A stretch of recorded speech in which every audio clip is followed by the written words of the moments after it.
محمد يا رسول الله يا حبيب الله.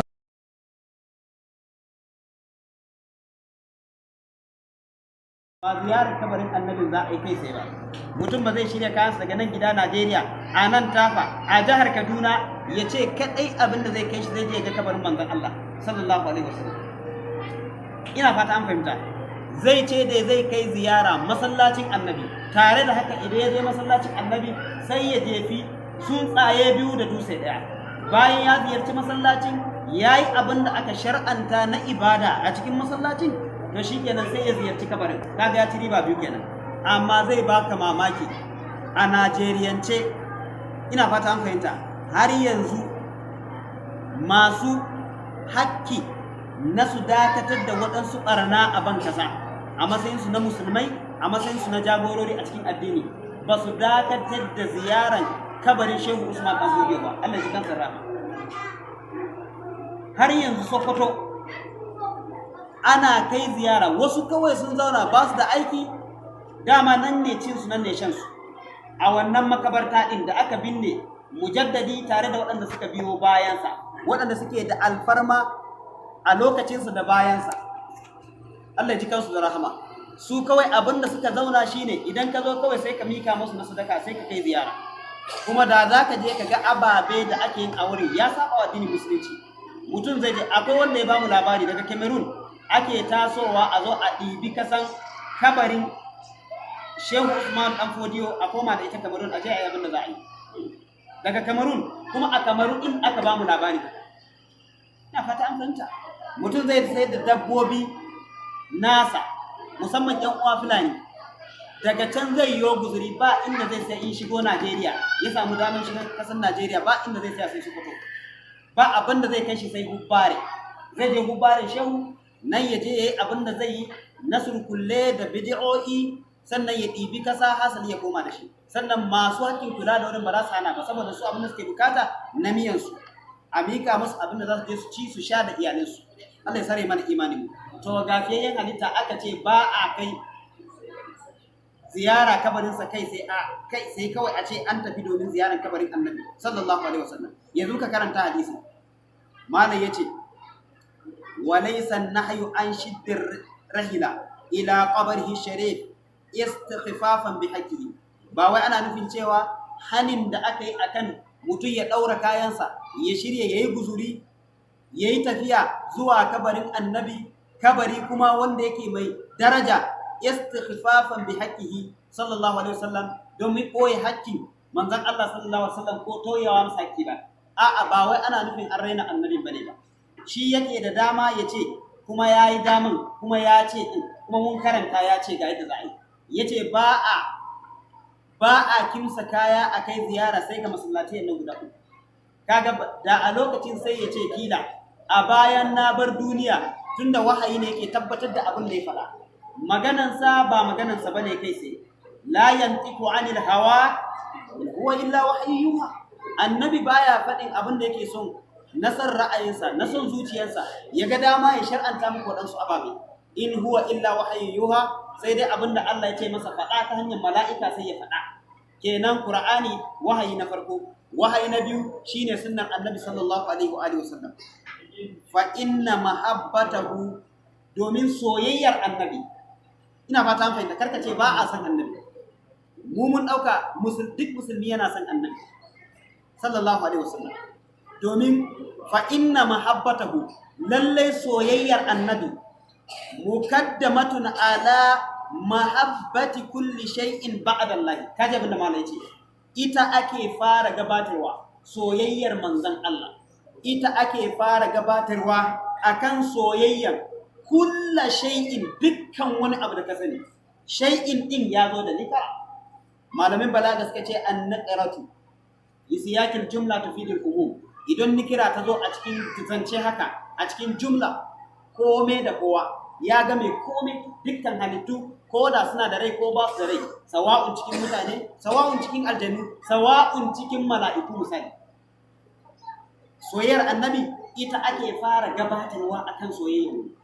Amma sai yau sai muka canza gari, sai muka fake da soyayyar manzon Allah, sai muka rusa soyayyar manzon Allah, sai muka gina soyayyar waɗansu sama da soyayyar manzon Allah.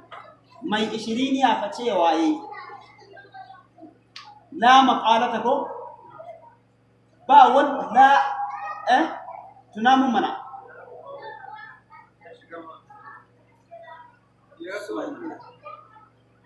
ba maganan wani da za a ɗauka muddin annabi ya yi magana, ba a ɗaukar maganan wani sama da maganan manzan Allah.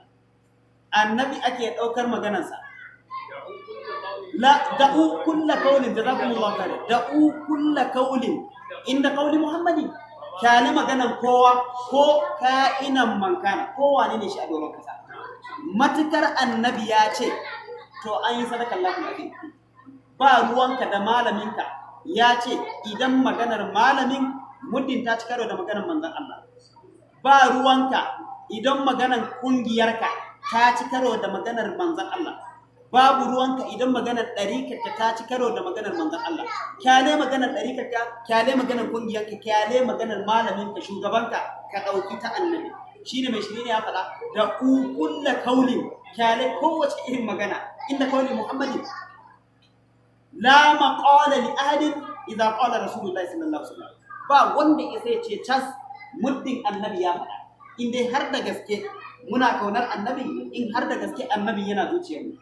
Ina fata an fahimta. Ubangiji kuma cewa yayi qul in kuntum tuhibbuna Allah fattabi'uni yuhibbukum Allah wa yaghfir lakum dhunubakum wallahu ghafurur rahim. Qul kace da su ya kai manzon Allah, sun zo sun ce suna son ka. To idan suna son ka, in kuntum tuhibbuna Allah fattabi'uni, idan kun kasance kuna son Allah, manzon Allah kace da su to fattabi'uni, ku bi ni.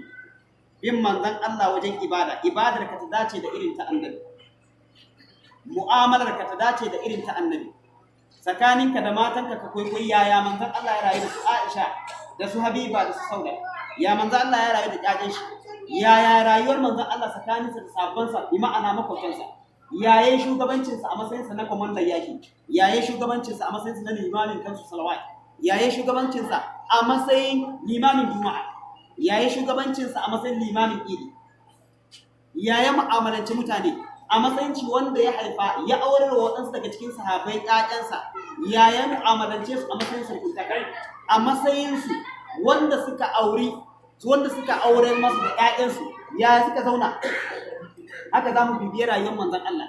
Sai ka ce ai ba za mu iya ba, to malamai suka ce fatashabbahu in lam takunu mislahu, ku kamantu da su mana, ko da yake ba za ku zamo irin su 1000% ba, amma da su ai za mu yi koyi. Ina fata an fahimta. Su ne awon, su ne mizanin, su ne skelin. Wa man yushaqiqir rasula min ba'di ma tabayyana lahu al-huda wa yattabi' ghayra sabilil mu'minin nuwallihi ma tawalla wa nuslihi jahannam wa sa'at masira.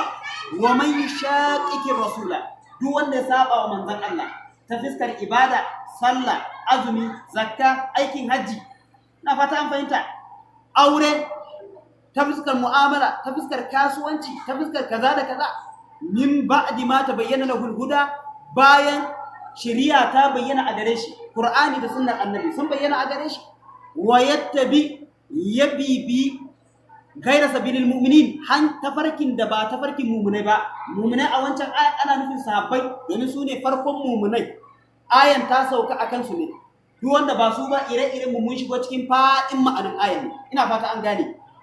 Nuwallihi ma tawalla, ya sabi Allah, ya sabi manzon Allah, ya sabi sahabbai ta fuskar ibada, to za mu jibince shi. Nuwallihi ma tawalla, za mu fuskantar da shi, mu jibintar da shi ta inda ya jibinta.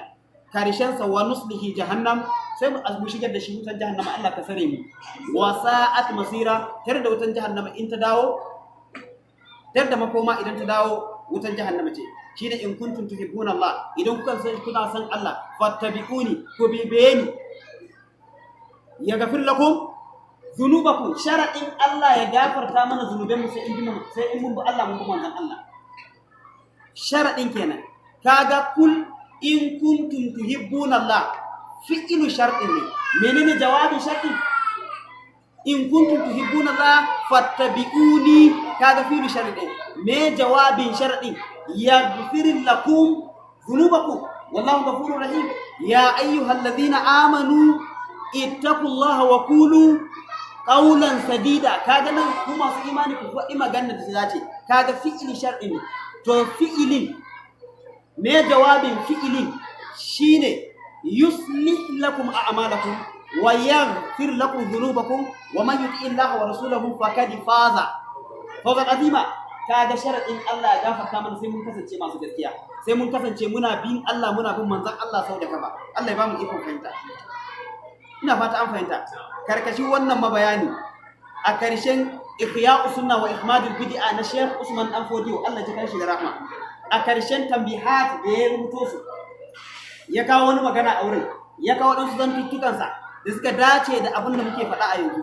Cewa yayi ilamukum bi anna al-ummata, yace sanarwanku ana muku shela lallai al'umma fa ana magana akan al'umman manzon Allah, musulmi ana magana da kai ne na da can a zamanin su har zuwa wannan zamanin, har zamanin da za ta zo bayan mun shuɗe, cewa ma yu'amminuha min al-fitani, ba abin da zai amintar da wannan al'umma daga fitintinu na kidnapping, daga fitintinu na garkuwa da mutane, da satan mutane, da satan dabbobinsu, da dukiyoyinsu, da cin mutunci. Ina fata an fahimta. Illa hayatu rasulillahi sallallahu alaihi wasallam, sai dai rayuwar manzon Allah.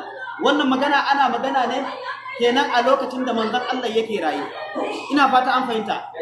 Manzon Allah kafin aikowarsa, kafin ya dawo Madina, ya samu nan su kabilu ba su jituwa da juna. Shekaru 40 ana yaki akan kurciya ko ne ba su kurciya ka tsakanin Aus da Khazraj, ba a ga maciji da juna. Amma zuwan manzon Allah ta dalilinsa sai Allah ya haɗa kansu. Wa allafa baina qulubikum ma law anfaqta ma fil ardi jami'an ma allafta baina qulubikum. Da zaka ce da dukkan abin da ke ban kasa domin ka hada kan al'umma, wallahi tallahi ba zai ba. Sai in sun bi sunnar manzon Allah, sunnan annabi ita ce daya. Duk wanda abin da ba sunnan annabi ba to yayi reshi. Ina fata an fahimta. Duk wanda inda zamu dawo Allah nawa ne? Ɗaya ne. Annabi nawa ne? Qur'anin fa, alkiblan fa, Ka'aba fa inda muke dawafi ba dai bane ba. To don me yasa muke samun sabani? To ashe rashin bin annabi shi yasa muke samun rarrabuwan kawuna. Amma kana da'awar Allah, ina da'awar Allah. Kana da'awar son manzon Allah, ina da'awar sa. Kana da'awar littafin Allah kake bi. Ina fata an fahimta. Kuma za mu tafi mu samu matsala da rigima a nan gida Najeriya, mu je Makka mu bi limami ɗaya sallah a Ka'aba da kuma Madina ɗin. Mu dawo gida mu ci gaba da ɗamarar rikici tsakaninmu, mu raba kan mabiya. Ina fata an fahimta. Da haka manzo Allah da ya zo shine ya haɗa ta dalilinsa, Allah ya haɗa kan wannan mutane. Law anfaqta ma fil ardi jami'an ma allafta baina qulubihim, baka isa ka haɗa kansu ba. Da zaka ce da dukiyar duniyar nan ba za ka haɗa kansu ba. Walakin Allah allafa bainahum, Allah shi ya hada tsakanin su dalilin manzon Allah. Shine Usman Dan Fodiyo yake wannan bayani kenan. Yace wa ma yu'minuhum min zuhuriha, ba abinda zai amintar da mu zamto amintattu salun alu. Ga su baba da zaka tambaye shekaru 30 40 da suka wuce, haka ne kasan take? Da naman daji kake tsoro, kura ko zaki, haka kai ba mu tarihi. Idan zaka yi tafiyan dare ko a gidanka ko a karkara ko wani makamanci haka. Amma yau fa mutum dan uwanka shi kake jin tsoronsa sama da yadda kake tsoron kura ko zaki ko na makamanci haka. Babu aminci completely a cikin kasan nan. Babu. An tabi Allah, an tabi manzon Allah. Yace to ba abin da zai amintar da mutane, in ji Shehu Usman Dan Fodiyo, ba magana ta bace ba, maganarsa. Min zuhuriha, daga bayyanan fitinoni ba'adahu, a bayan annabin ya bar duniya, illa ihya'us sunnati, sai fara sunnan manzon Allah. Yanzu idan muna son mu samu aminci a Najeriya, a bar kashe mana ƴan uwa da satansu a Zamfara da Katsina da waɗansu jihohi, a kyale ɗalibanmu su yi karatu, a daina kawo mana kasalanda wajen gurguntar da mu, mana yake-yake ta karkashin kasa, domin duk al'umman da aka gina ta aka hana ta karatu ta gino akan jahilci, amma kashe ta, an gama rubuta ta. To sai mun ko maraya sunnar manzon Allah, tunda annabi yanzu babu shi a gaban mu, baya raye a tsakankanin mu. Yanzu wa za mu bi shine sunnarsa, sai mu koma mu raya sunnarsa. Yace fa alaikum bi ihya'iha, yace wajibin ku je ku raya sunnar manzon Allah. wattiba'iha abadan ku bibi sunnar manzon Allah wa iyyakum wal ibtida'a yace ka shaidin ku banda ke kiran sabobin ababe a cikin addini wanda Allah manzon Allah bai san da su ba, sahabban annabi ba san da su ba. Yace ka shaidin ku wa iyyakum wal ibtida'a yace ka shaidin ku da kirkire yace li anna al khayra kulluhu fil ittiba'i yace alkhairai gaba ɗayan su suna gurin bibiyar manzon Allah. In kana son ka samu alkhairai to ka bi manzon Allah sallallahu alaihi wasallam. Allah ka azurta mu da bin sa. Wa sharra kulluhu fil ibtida'i idan kana son ka samu sharri a ban kaza to ka zo gurin fararrun abubuwa da ake kirkiro su da sunan addinin musulunci. Sharri gaba ɗaya kare a gurin. Shi yasa Hassan Thabit wanda aka masa lakabi da sha'iru Rasulullahi sallallahu alaihi wasallam, mawakin manzon Allah Hassan bin Thabit, wanda yayi rayuwa biyu, muhadrimun yayi rayuwa shekaru 120, shekaru 80, 120 yana daukar na 60 ko to rayuwarsa na 60 din farko yayi sa a cikin kafirci da shirka, 60 din karshe ya dawo sahabban manzon Allah sallallahu alaihi wasallam. Idan Quraishawa da kafirai da mushrikai suka zo suka yi wa manzon Allah zambo, suka zagi annabi, suka zagi sahabbai, to Hassan bin Thabit shine zai rama. Har yazo yayi wani baitin sa karkashin baitin inna zawaiba min fihr wa ikhwati, yazo a karkashin wannan har yazo yake cewa innal khalaiqa sharruhal bid'ah, yace wallahi mafi sharrin mu'amaloli ko mafi sharrin halittu sune kagangu abubuwa a cikin addini, kirkirarrun abubuwa a cikin addini. Ina fata an fahimta. Wannan ma anzalallahu biha min sultan, Allah bai saukar da dalili akan ayyusu ba. Akwai wani malami kala Abul Abbasi al-Abayani min ahli Andalus, kasar Spain a yanzu. Wani babban malami da ake kiransa Abul Abbas yayi bayani cewa yace akwai salatu waɗansu ababe guda uku. Yace law kutibna fi dhufrin, yace da an rubuta su gurgudo ma kace da girman farce ko kuma a dabbaka su a tabbatar da su gurgudon da girman farce, yace lawassa'ahunna da su wadatar da mu, baka da matsala. Yace amma matsalan ba dabbaka su ba. Yace wa fi hinna khairud dunya wal akhirati, a cikin waɗannan ababai guda uku da Abul Abbas babban malami ne a Andalus a da kasar Spain, yace sune alkhairin duniya sune alkhairin lahira. Yace ittabi na farko kenan, wala tabtadi, yace ka bi kada ka zanto mai kirkira, bi banda kirkira, banda faro wani abu a cikin addini. Ɗaya kenan. Na biyu yace ittaba, yace ka zama mai kaskantar da kanka, mai nuna kanka kai ba komai bane ba. La tartafi bi ma'ana tatakabbur, kada ka zama mai girman kai, ka dauka ka fi kowa a garin, ka fi kowa a ungunku. Haka ya faɗa. Yace tawarra, yace ka zama mai saisaini a cikin duniyan nan, a cikin rayuwar duniya, ka zama mai samun kaifin basira gurin gudun rayuwar duniya. La tattase, kada ka zama mai yawan yarwatawa. Ina fata an fahimta. Wannan magana yana cikin Ihya Sunna wal Ihmadul Bid'a tambihat da Sheikh Usman Dan Fodiyo yayi. Mu dawo karatun mu.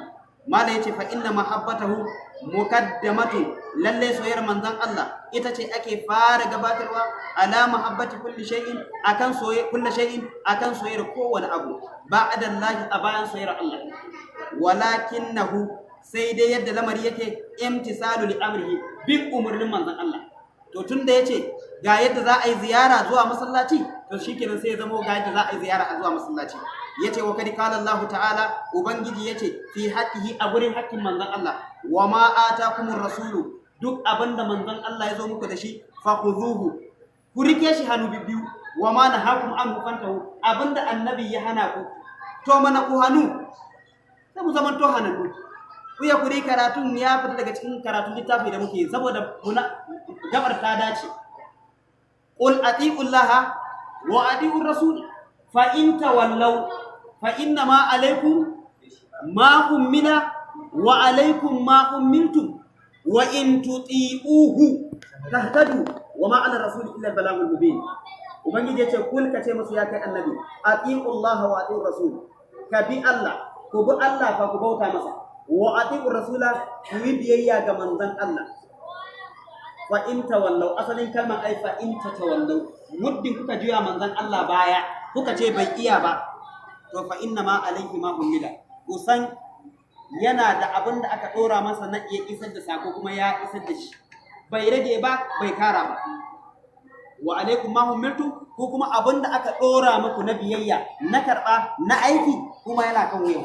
Wa in tudiuhu tahtadu, idan kuka bi manzon Allah, kaga lafazin tudiuhu shi kadai ne, idan kuka bi shi tahtadu za ku shiru. Dan Allah anan an ce wa in tudiu malaminka, shugabanka, manzon Allah, ko hawun din yana koma, damirin hawun din yana koma zuwa ga wani? Ka ɗauko siyakin aya, qul atiullaha wa atiur rasula fa in tawallaw fa inna ma alayhi ma ummila wa alaykum ma ummiltum wa in tudiuhu ad-damiru ya'udu ila aqrab min mazkur. Yanzu mun gane cewa annabin ne kadai idan kuka bi shi ta haka za ku shirye. Wallahi duk wanda ya biyo wanda ba manzon Allah ba to shikenan, sai ku ce da ni a'a to yanzu ya zamu ba za mu yi malamin mu ba. Za ka bi malam muddin abinda malam yace ya faɗi abinda annabi yace, za ka yi koyi da malam muddin koyin malam ya dace da na annabi. Dama ba nasu bane, na annabi ne, kai da shi dukan ku tabi'ai ne, masu bi ne. Ina fata an fahimta. Abdullahi dan Abbas, khibirul umma ko khabarul umma, ya halatta ka sama ha'un din kisra ko kasara ko ka sa mishi mai damma. Tarjumanul Qur'an yake cewa la na'khudhu kullama habba wa dabba, malamai suke cewa la na'khudhu kullama habba wa dabba min Abdullah ibn Mas'ud hatta numayyiz baina sahih wa da'if. Ba komai bane muke amsa daga Abdullahi dan Abbas, sai mun bambance tsakanin abun da ya inganta da abun da kuma bai inganta ba. Kaga shi din ma ya masu Abubakar inkari, ya ma akwai sahabban da aka masa inkari akan aikin haji. Abdullahi dan Abbas yana ce musu ga yadda fa manzon Allah yayi, sai suke cewa ga yadda Abubakar da Umar suka ce. Yake ce musu, ina ce muku ga yadda annabi yayi, kuna kawo muku Abubakar da Umar. Idan Umar zai yi magana, Abubakar yayi magana kuma ya sabi na manzon Allah, to waye Umar kuma waye Abubakar? Ina fata an fahimta. Sahabbi ma za a ɗauki magana